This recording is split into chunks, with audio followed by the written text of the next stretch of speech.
Yes, good evening my dear students. இன்னைக்கு நம்ம Tallyல purchase order and sales order processing அதை பற்றி பார்க்க போகிறோம். அதுக்கப்புறம் பார்த்தீங்கன்னா reorder levelனா என்ன, what are the various level available in the costing, அந்த காஸ்டிங்கில் various level என்னென்ன லெவல் இருக்குது, as an accountant how to maintain the reorder level in Tally அப்படிங்கிறத பற்றி நம்ம இன்றைக்கி டிஸ்கஸ் பண்ண போகிறோம். Before that channels of distribution அப்படின்னு ஒன்று இருக்குது. சேனல்ஸ் ஆஃப் டிஸ்ட்ரிபியூஷன்னா how a product reach the customer from the manufacturer. ஒரு ப்ராடக்ட் எடுத்துட்டோம் அப்படின்னா அது மேனுஃபேக்சர்லேருந்து கஸ்டமருக்கு ரீச் ஆகிற வரைக்கும் என்னென்ன வேரியஸ் ஸ்டேஜஸ் அது கவர் பண்ணுது அப்படிங்கிறத பற்றி பார்ப்போம். For example channels of distribution அப்படின்னா என்ன சார்? இதுக்கு பேர் என்ன அப்படின்னா சேனல்ஸ் ஆஃப் டிஸ்ட்ரிபியூஷன் அப்படின்னு. சேனல்ஸ் ஆஃப் டிஸ்ட்ரிபியூஷன் அப்படின்னா என்ன? ஒரு ப்ராடக்ட் இருக்கு, அந்த ப்ராடக்ட் வந்து பார்த்தீங்கன்னா ஃபஸ்ட்டு வந்து யார் மேனுஃபேக்சரிங் பண்ணுவா? மேனுஃபேக்சரர் தான் ப்ராடக்டை மேனுஃபேக்சரிங் பண்ணுவாங்க. ஸோ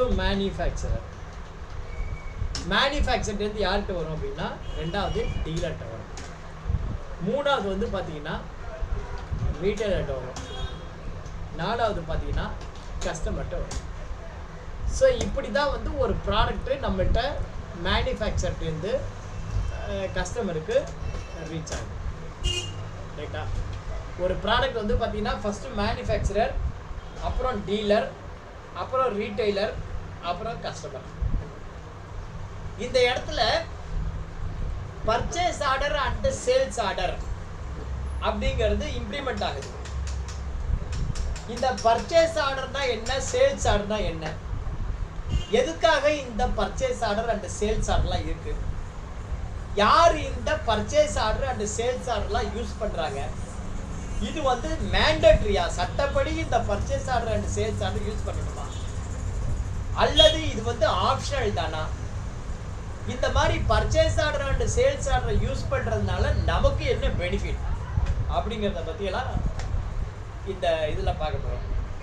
இந்த பர்ச்சேஸ் ஆர்டர் அண்ட் சேல்ஸ் ஆர்டரில் யாரெல்லாம் யூஸ் பண்ணுறாங்க, எங்கெல்லாம் யூஸ் பண்ணுறாங்க, எப்படியெல்லாம் யூஸ் பண்ணுறாங்க, என்ன மாதிரியான ப்ராடக்ட்டுக்கு இந்த பர்ச்சேஸ் ஆர்டர் அண்ட் சேல்ஸ் ஆர்டர்லாம் சூட்டபிள், என்ன மாதிரியான சர்வீஸ்க்கு இந்த பர்ச்சேஸ் ஆர்டர் அண்ட் சேல்ஸ் ஆர்டர்லாம் சூட்டபிள், யாருக்கு சூட்டபிள் ஆகாது, எந்த ப்ராடக்ட் அல்லது சர்வீஸ்க்கு சூட்டபிள் ஆகாது அப்படிங்கிறத பற்றியெல்லாம் டீட்டெயிலாக பார்க்கறது தான் இந்த செஷனோட ஆப்ஜெக்டிவ். முதல்ல what is called purchase order. Order அப்படிங்கிறதுலே உங்களுக்கு தெரிஞ்சு போச்சு. What is called order? To obey the instruction. In general நான் உங்களுக்கு சொல்கிறேன், everyone should present the class by 6:10 at any cost. It is my order. அப்படின்னா என்ன அர்த்தம்? 6:10க்கு எல்லாரும் கிளாஸுக்கு அரேஞ்ச்மெண்ட் பண்ணலை, நீங்கள் வரல, அப்போ I have the right to take action. ஓகேவா? அந்த மாதிரி ஒரு ஆர்டர் அப்படின்னா எனக்கு நீ இதை சப்ளை பண்ணு அப்படின்னு நான் உனக்கு ஆர்டர் பண்ணுவேன். அந்த ஆர்டரில் என்ன கொடுத்துருக்கணும், அதன்படி நீ வந்து எனக்கு சப்ளை பண்ணணும். ஏன்னா அந்த ஆர்டரை நீ அக்செப்ட் பண்ணியிருக்க. அந்த ஆர்டரை நீ அக்செப்ட் பண்ணியிருக்கன்னா அந்த ஆர்டர் படி நீ எனக்கு சப்ளை பண்ணணும். அந்த ஆர்டரில் எப்படி நான் உனக்கு பேமெண்ட் தரேன்னு சொல்லியிருக்கணும், அதன்படி நானும் உனக்கு பேமெண்ட் கொடுக்குறேன்.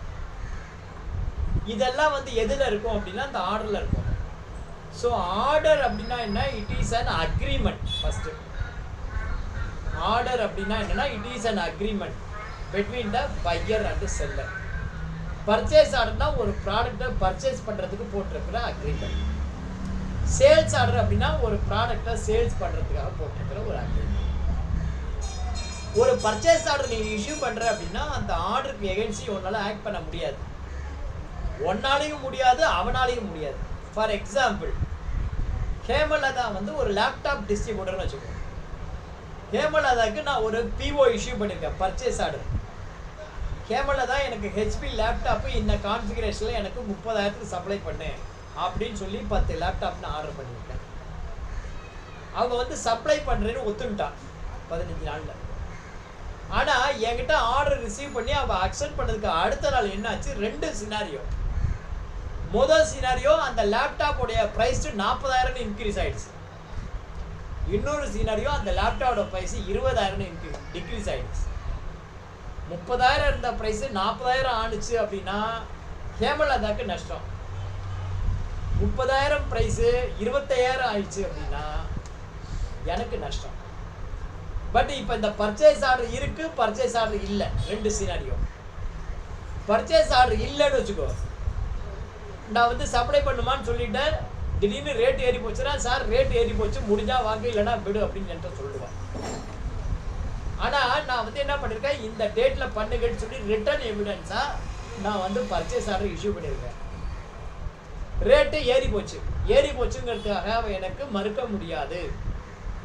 He have to supply. ஏன்னா there is an agreement between the buyer and seller through by way of purchase order. இதை வந்து யார் ஃபாலோ பண்ணுவாங்கன்னா கார்பரேட் கம்பெனிகள் பெரிய லெவலில் ஃபாலோ பண்ணுவாங்க. இந்த பர்ச்சேஸ் ஆர்டர் வந்து என்ன பண்ணுவாங்க, கார்பரேட் லெவலில் ஃபாலோ பண்ணுவாங்க. இதனால என்ன பெனிஃபிட், ஒரு மேனுஃபேக்சர் இருக்கான் அப்படின்னா இந்த பர்ச்சேஸ் ஆர்டர் அந்த சேல்ஸ் ஆர்டர் மேனேஜ்மெண்ட் கண்டிப்பாக இருக்கும். அப்போதான் வந்து அவனால் அவனுடைய ப்ராடக்ட்டுக்கு எவ்வளவு டிமாண்ட் இருக்குது அப்படிங்கிறத கண்டுபிடிச்சி அந்த டிமாண்டுக்கு ஏற்ற மாதிரி அவனுக்கு மேனுஃபேக்சரிங் பண்ண முடியும். எப்படி ஒரு ப்ராடக்ட் வந்து மேனுஃபேக்சர்லேருந்து கஸ்டமருக்கு வருது அப்படின்னா சேனல்ஸ் ஆஃப் டிஸ்ட்ரிபியூஷன் பார்த்தேன். அது வெறும் டிஸ்ட்ரிபியூஷன் மாத்திரம் இல்லை, நீங்கள் ஃப்ரீயாக இருந்தீங்கன்னா மளிகை கடை சாயந்தரம் ஒரு 8 மணிக்கு மேலே மளிகை கடையிலையோ ஒரு மெடிக்கல் ஷாப்லேயோ போய் நின்று பாருங்க. ஒரு அரை மணி நேரம் 3/4 மணி நேரம் நின்று அப்சர்வ் பண்ணுங்க. எவனாவது ஒரு ரெப்ரசன்டேட்டிவ் வருவான் அங்கேருந்து வந்து என்ன பண்ணுவான், மெடிக்கல் ஷாப்லேயோ அல்லது மளிகை கடையிலையோ கடையாக ஆர்டர் எடுப்பான். ஹிந்துஸ்தான் யூனிலிவர் லிமிடெட்லேருந்து வருவான், சார் உங்களுக்கு சோப்பு ஏத்தனை, சீப்பு ஏத்தனை, அது ஏத்தனை, இது ஏத்தனை, நைட்டு பூரா ஆர்டர் எடுப்பான். ஆர்டர் எடுத்து என்ன பண்ணுவான், இவன் வந்து என்ன பண்ணுவான், ஃபர்ஸ்ட் வந்து மேனுஃபேக்சர் என்ன ஆக்டிவிட்டின்னு சொல்கிறேன்.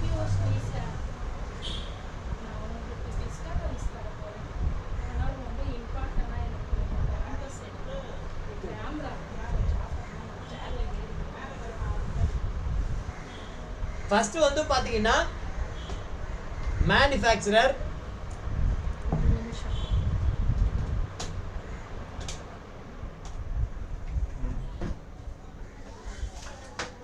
நான் கொஞ்சம் கேமராவை ஆஃப் பண்ணிக்கிறேன், அப்புறமா ஆன் பண்ணுறேன்.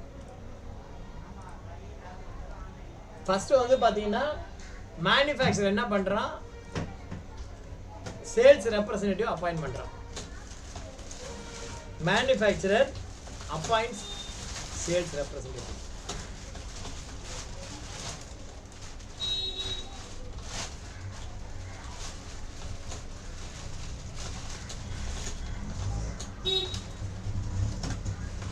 முதல்ல என்ன பண்ணுவான், மேனுஃபேக்சரர் சேல்ஸ் ரெப்ரசன்டேட்டிவ் அப்பாயின்ட் பண்ணுவான். அந்த சேல்ஸ் ரெப்ரசன்டேட்டிவ் என்ன பண்ணுவாங்க, sales rep collects the sales order from யார்கிட்ட இருந்துன்னா ரீட்டைலர்கிட்ட இருந்து கலெக்ட் பண்ணுவாங்க sales order. Sales rep hand over the sales order to the dealer. Dealer will supply the goods to the retailer as per the sales order. அந்த sales order எப்படி இருக்கோ அதன்படி supply பண்ணுவான். If dealer don't have stocks, if dealer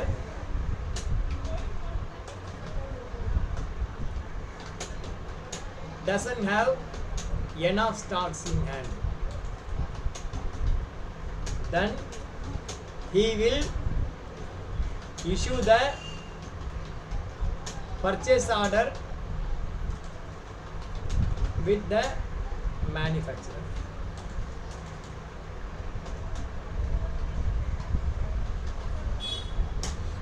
Manufacturer purchase order issue பண்ணுவான்.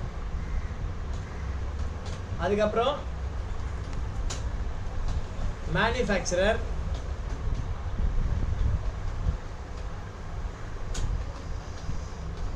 supplies the goods to the dealer according to the purchase order.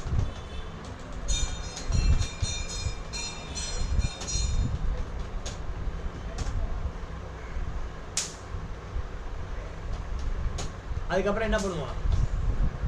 Step dealer will supply the goods to the sales order. Dealer will receive the payment.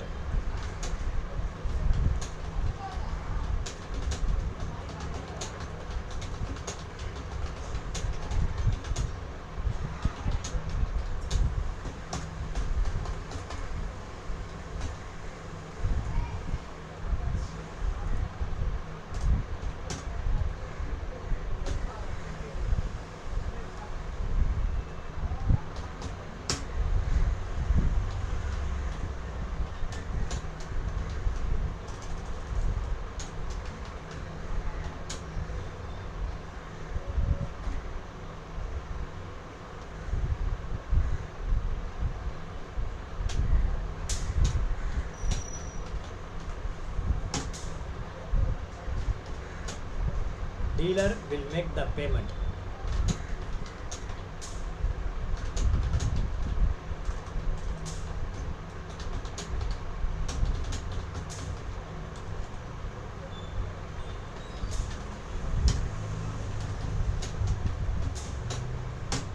இதுதாங்க நடக்கும். இந்த இடத்துல purchase order and sales order இருக்குல்ல, அதில் என்ன நடக்கும் அப்படிங்கிறத உங்களுக்கு நான் சொல்கிறேன். ஓகேவா? ஓகே, கேமராவை நான் ஆன் பண்ணிட்டேன். இந்த பர்ச்சேஸ் ஆர்டர் அண்ட் சேல்ஸ் ஆர்டரில் என்ன நடக்கும்? ஃபஸ்ட்டு பார்த்தீங்கன்னா மேனுஃபேக்சர் என்ன பண்ணுவான்? சேல்ஸ் ரெப்ரசன்டேட்டிவ் அப்பாயின்ட் பண்ணுவான். அந்த சேல்ஸ் ரெப்ரசன்டேட்டிவ் என்ன பண்ணுவான்? கடைக்கடையாக போய் கணக்கெடுப்பான். கடைக்கடையாக போய் கணக்கெடுப்பான். கணக்கெடுத்து அந்த சேல்ஸ் ஆர்டரில் ஒரு 3 காப்பி எடுத்து ஒரு காப்பியை டீலருக்கு அனுப்புவான், ஒரு காப்பியை மேனுஃபேக்சர் கொடுப்பான், ஒரு காப்பியை இவன் வச்சுப்பான்.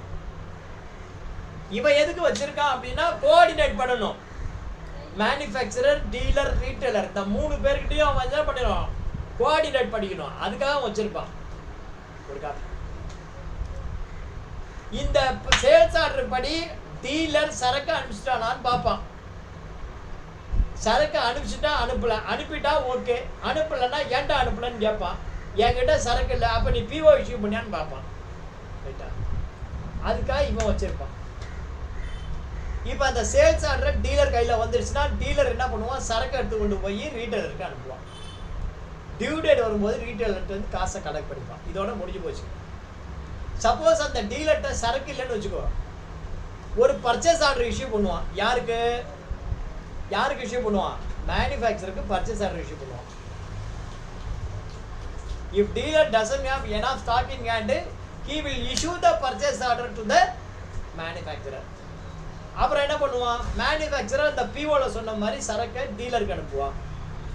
டீலர் அந்த சரக்கை ரீட்டைலருக்கு அனுப்புவான். ரீட்டைலருக்கு அனுப்பிட்டு பில் பண்ணுவான், பேமெண்ட் வாங்குவான். இவன் முடிஞ்சு போச்சு.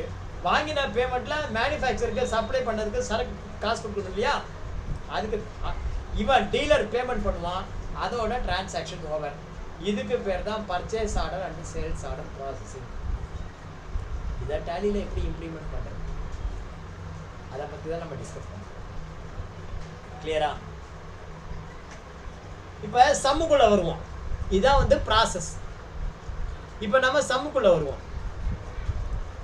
விஷயத்துக்கு வாங்க அப்படிங்கிற மாதிரி. Sumadhi Traders, a leading distributor, has the following customer. உங்களுக்கு நான் மல்டிபிள் பிரைஸ் லெவல் சம் நடத்திட்டேனா, multiple price level sum நடத்திட்டேனா?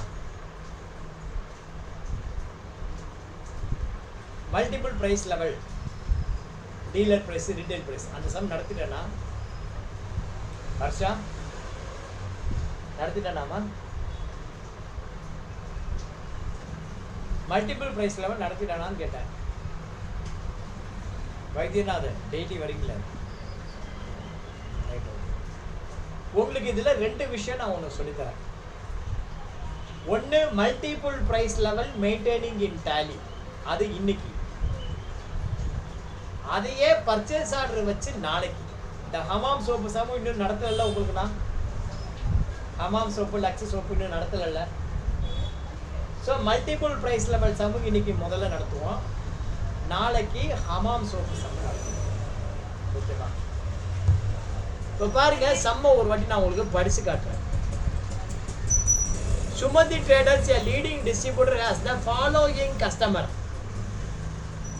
They want to maintain the multiple price level system for their sales environment.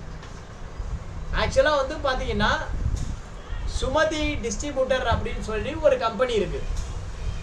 அவன் வந்து என்ன பண்ணுறான், ஹோல்சேலில் ஹமாம், லக்ஸ், சிந்தால் இதெல்லாம் supply பண்ணுறான். அவனுக்கு ரெண்டு வகையான கஸ்டமர் இருக்காங்க. ஒன்று நிறைய வாங்கக்கூடிய ஹோல்சேல் கஸ்டமர், கம்மியாக வாங்கக்கூடிய ரீட்டைல் கஸ்டமர். இந்த மாதிரி ரெண்டு பேர் இருக்காங்க. ஒரு ப்ராடக்ட் கம்மியாக வாங்குறவனுக்கு என்ன ரேட்டு கொடுக்குறோமோ அதே ரேட்டை அதிகமாக வாங்குறவனுக்கு கொடுத்தா என்ன ஆகும்? அதிகமாக வாங்குறவன் நம்மள்கிட்ட வாங்க மாட்டான், அடுத்த வீட்டுக்காரன்ட்ட வாங்கிடுவான். சரி, அதிகமாக வாங்குறவனுக்கு கொடுக்குற ரேட்டை கம்மியாக வாங்குறவனுக்கு கொடுத்தா என்ன ஆகும்? நமக்கு கை நஷ்டம் வரும். சொரைக்கா காப்பணும், சமகூடி முக்காப்பணுங்கிற கதையாச்சு. அப்ப ரெண்டுமே இருக்கக்கூடாது. ஒருத்தன் வந்து அதிகமா வாங்குறானா அவனுக்கு அதிக டிஸ்கவுண்ட் கொடு, கம்மியா வாங்குறானா அவனுக்கு கம்மி டிஸ்கவுண்ட் கொடு. இந்த டிஸ்கவுண்ட்னு வரும்போது அதுல இன்னொரு விஷயம் இருக்கு. அதுல என்ன விஷயம் இருக்குன்னா, ட்ரேட் டிஸ்கவுண்ட், கேஷ் டிஸ்கவுண்ட் அப்படின்னு ரெண்டு இருக்கு. யாருக்காவது டிஃபரன்ஸ் தெரியுமா? ட்ரேட் டிஸ்கவுண்ட்னா என்ன, கேஷ் டிஸ்கவுண்ட்னா என்ன அப்படின்ட்டு? டிஸ்கவுண்ட் மொத்தம் ரெண்டு வகை. ஒன்று வந்து பார்த்தீங்கன்னா ட்ரேட் டிஸ்கவுண்ட், இன்னொன்று பார்த்தீங்கன்னா கேஷ் டிஸ்கவுண்ட். என்ன டிஃபரெண்ட் ரெண்டுக்கும்? ட்ரேட் டிஸ்கவுண்ட் அப்படிங்கிறது என்ன? பர்பஸ். இது என்ன பர்பஸ் கொடுக்குறோம் அப்படின்னா, டு இன்க்ரீஸ் த சேல்ஸ். இதோட பர்பஸ் என்ன அப்படின்னு பார்த்தீங்கன்னா, to increase the collection performance.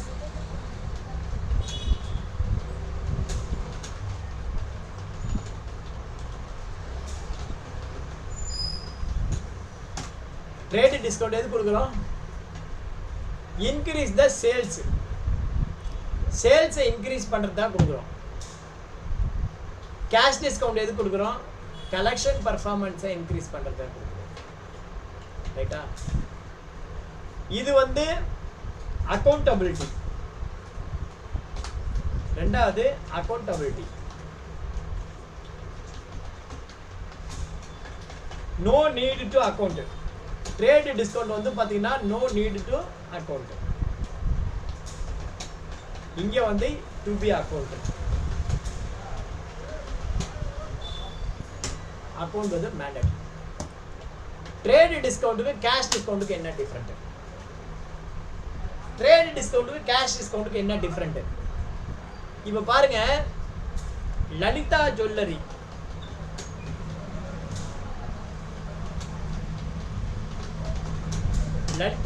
Advertisement.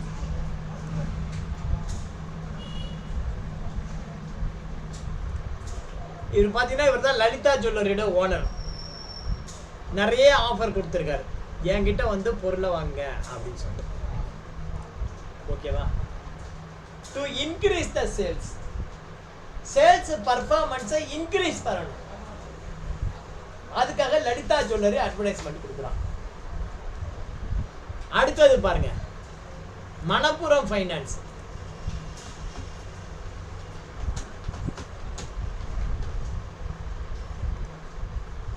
அவன் என்ன சொல்றான்? Get instant gold loan. ஓகேவா? இவனுடைய நோக்கம் என்ன? எனக்கு உடனே நான் லோன் வேணுமா, என்கிட்ட வாங்க அப்படிங்கிறான். அடுத்தது பாருங்க, ஆர்டிகா ஜுவல்லரி அட்வர்டைஸ்மெண்ட்.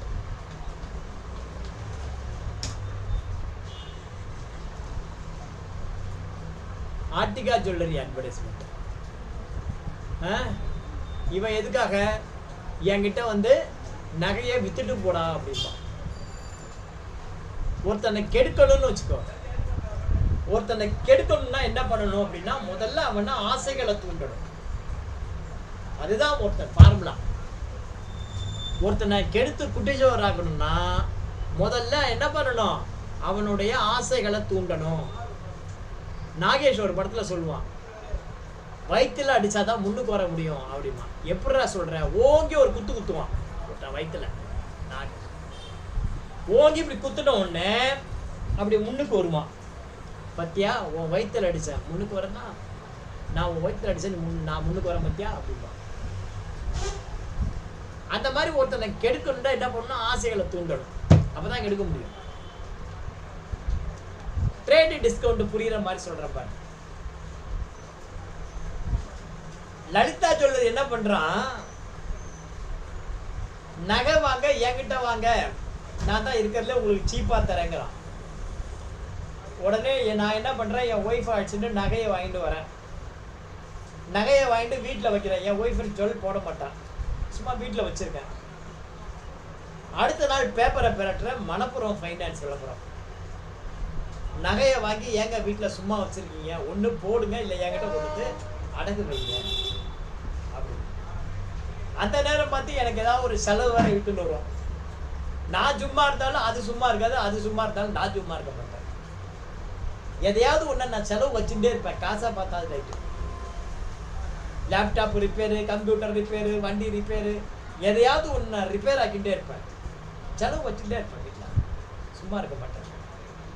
அப்போ இந்த செலவுக்கு காசு என்ன பண்ணுறது? இந்த நகை வாங்கி வந்துட்டல, இதை கொண்டு போய் நான் மணப்புரம் ஃபைனான்ஸில் வச்சுக்கலாம். கொண்டு போய் வச்சுக்குவேன் மணப்புரம் ஃபைனான்ஸ். வச்சுட்டு அதுக்கு வட்டி கட்ட முடியாமல் திணறுவேன். அப்போ தான் ஆர்டிகா ஜுவல்லரி உள்ளே என்ட்ரு ஆகும். நகையை ஏன் அடகடையில் வச்சுட்டு விற்க முடியாமல் கஷ்டப்படுறீங்க, என்கிட்ட வந்து வித்துட்டு போங்கப்பா. அப்புறம் என்கிட்ட கையில் காசு இல்லையே, கவலையே படாதீங்க, விற்கிறதுக்கு ரெடி தானே, நான் வரக்கூட ஒரு ஆள் அனுப்புறேன்னு என் கூட வருவான். அந்த நகையை அவனே எடுத்துப்பான். அதுக்குள்ள காசை அவங்ககிட்ட கொடுத்துட்டு, சார் போயிட்டு வாங்க அப்படின்ட்டுருவான். முடிவு போச்சு. எனக்கு ஒன்றும் இருக்காது. இதில் எனக்கு என்ன பெனிஃபிட்டா? அந்த நகை 4 நாள் என் வீட்டில் இருக்கிறது தான் பெனிஃபிட், வேற ஒன்றுமே இல்லை. ரைட்டா? ஒருத்தன் நகையை வாங்க சொல்கிறான், ஒருத்தன் அடகு வைக்க சொல்கிறான், இன்னொருத்தன் அடகு வச்ச நகையை மீட்டு தரேன்னு சொல்லி எடுத்துக்கிட்டான். நான் சும்மா உட்காந்துருக்கேன். இப்படிதான் ஒருத்தனை கெடுக்கிறது, ஆசையை தூட்டம். இதுக்கு பேர் என்ன? ட்ரேட் டிஸ்கவுண்ட் அப்படின்னு பேர். இன்னொரு எக்ஸாம்பிள் சொல்றேன் பாரு. ஹிந்துஸ்தான் யூனிலீவர் லிமிடெட் கம்பெனி, அவன் வந்து ஹார்லிக்ஸ் தயார் பண்றான். உங்களுக்கு தெரியும், ஒரு மெடிக்கல் ஷாப்ல ஹார்லிக்ஸ் வந்து ஒரு நாளைக்கு எத்தனை ஓட போகுது? மிஞ்சி போனால் 1/2 லிட்டர் பாட்டில் ஒன்று ஓடலாம், 1/2 கிலோ பாட்டில் 1-2 ஓடலாம். பெரிய மெடிக்கல் ஷாப்பாக இருந்தால் அவ்வளோதான் ஓடும். ஏற்கனவே அந்த மெடிக்கல் ஷாப்பில் ஒரு 40 ஹார்லிக்ஸ் பாட்டில் வச்சுருப்பான். ஒரு மாதத்துக்கு தேவையான ஸ்டாக் அவன்கிட்ட இருக்கு. ஹார்லிக்ஸ் பாட்டிலோட பீரியட் வேலிடிட்டி பார்த்தீங்கன்னா 3 மாதம் தான், அதுக்கு மேலே வச்சுக்க முடியாது. கட்டி தட்டி வீணாப்படும். ஆனால் ஹார்லிக்ஸ்காரன் சம்பாதிக்கிறதுல அவன் என்ன பண்ணுவான் அப்படின்னா, சேல்ஸ் ரெப்பை அனுப்புவான். சேல்ஸ் ரெப்பு ஆர்டர் எடுக்க வருவான். அண்டே வியாபாரம்லாம் எப்படி இருக்கு? இருக்குப்பா, சொல்லுப்பா. ஹார்லிக்ஸ் பாட்டிலாம் எவ்வளோ போயிருக்கு? என்ன 40 தான் இருக்கு அப்படின்பா. அவன் சொல்லுவான் 40 இருக்கும்பா. நான் 40 தான் இருக்கு. சரி ரைட்டு, ஒரு ஆர்டர் போட்டுருவோம் ஹார்லிக்ஸ்க்கு அப்படின்பா. இல்லைண்ணே 40 சரக்கு ஏற்கனவே இருக்கு, 1 மாதம் கையில் இருக்குண்ணே. அதெல்லாம் ஒன்றும் இல்லைண்ணா, எப்போதும் நீ வாங்கினா 20% டிஸ்கவுண்ட்டு, இப்போ ஒரு ஆஃபர் வந்திருக்கு உங்களுக்கு, அதான் சொல்லிட்டு போகலான்னு. வேணா வாங்கிக்கலாம் உங்களுக்கு அப்படி என்ன ஆஃபர் அப்படின்னு 4 ஹார்லிக்ஸ் பாட்டில் வாங்கினா 1 ஃப்ரீ, ஏற்கனவே 20% டிஸ்கவுண்ட்டு. அது இல்லாமல் 4 ஹார்லிக்ஸ் பாட்டில் வாங்கினா 1 ஃப்ரீ, 4க்கு 1 போதுமா அப்படிமா. இதே வந்து பார்த்தீங்கன்னா 7க்கு 2 ஃப்ரீ, 7 வாங்கினா 2 ஃப்ரீ, 13 வாங்கினா 3 ஃப்ரீ, இப்படியே அடிக்கிட்டே போவான். ரைட்டா? 20 வாங்கினா 5 ஃப்ரீ அப்படிமா. 20 ஹார்லிக்ஸ் பாட்டில் வாங்கினா 5 ஃப்ரீ, ஏற்கனவே ஒரு 20% டிஸ்கவுண்ட். கூட்டி கழிச்சு பார்ப்பான், இவன்ட்ட ஏற்கனவே 40 ஹார்லிக்ஸ் பாட்டில் இருக்கும், அதை அவன் மறந்துடுவான். 20 வாங்கினா 5 ஹார்லிக்ஸ் பாட்டில் ஃப்ரீ ஆச்சு, சரி போடுங்க, காசு மிதம் என்ன கொடுக்க போகிறான், கடன் தானே போடு அப்படின்னு சரின்னு போட்டுருவான். 20 ஹார்லிக்ஸ் பாட்டில் ஆர்டர் எடுத்தாச்சு, 20க்கு 5 ஃப்ரீ, அடுத்த வாரம் 20க்கு 5 ஃப்ரீ சப்ளை பண்ணுவான், 20% டிஸ்கவுண்ட்.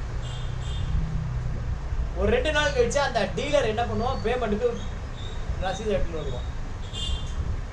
ஐயா இந்த ஹார்லிக்ஸ் பாட்டில் கொடுத்த மாதிரி காசு அப்படின்னா, யோ ஏற்கனவே என் கடையில் 40 இருக்குது, நான் வேண்டான்னு சொன்னேன், வாழ் தான் வந்து ஆஃபர் இருக்குது அது இருக்குது வாங்கிக்கன்னு சொல்லி இது கொடுத்தான் அப்படின்னா.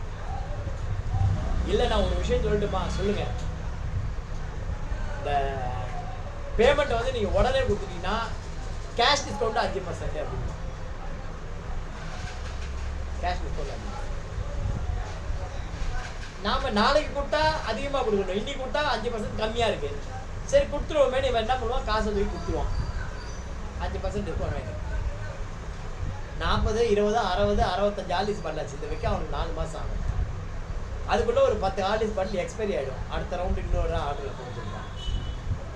இந்த எக்ஸ்பைரி ஆன ஹார்லிக்ஸ் பாட்டில் வந்து எடுக்கிறதுக்கு, சார் சீனிவாசன் சார் நீங்கள் ஹார்லிக்ஸ் கொடுத்தீங்களா, அதில் 4 பாட்டில் எக்ஸ்பைரி ஆகிடுச்சு எடுங்க. எக்ஸ்பைரி ஆகிடுச்சா, அதெல்லாம் நாங்கள் எடுக்க மாட்டோம் சார், ஏன்னா இப்போ வந்து சொல்கிறீங்க முடிய போகிற நேரத்தில், முன்னாடியே 1 மாதத்துக்கு முன்னாடியே சொன்னாலும் பரவாயில்ல, இவன் சப்ளை பண்ணும்போதே 1 மாதம் தான் இருக்கும் அப்படின்னு சொல்லுவான், எடுக்க மாட்டான். இப்படி தான் ஒரு ஆசையில் சொல்லி கொடுக்குறது. ரைட்டா? Purchase order and sales order, இதில் மல்டிபிள் ப்ரைஸ் லெவல் அப்படின்னா என்ன அப்படிங்கிறது அவங்க சொல்லுவோம். இப்போ நம்ம சம்முக்குள்ளே போவோம். ரைட்டா?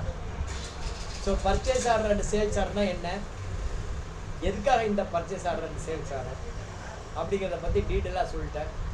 ஒரே கல்லில் 2 மாங்காய், இந்த சம்மில் ஒரே கல்லில் 2 மாங்காய், ஒன்று வந்து மல்டிபிள் ப்ரைஸ் லெவல், இன்னொன்று பார்த்தீங்கன்னா purchase order and sales order class.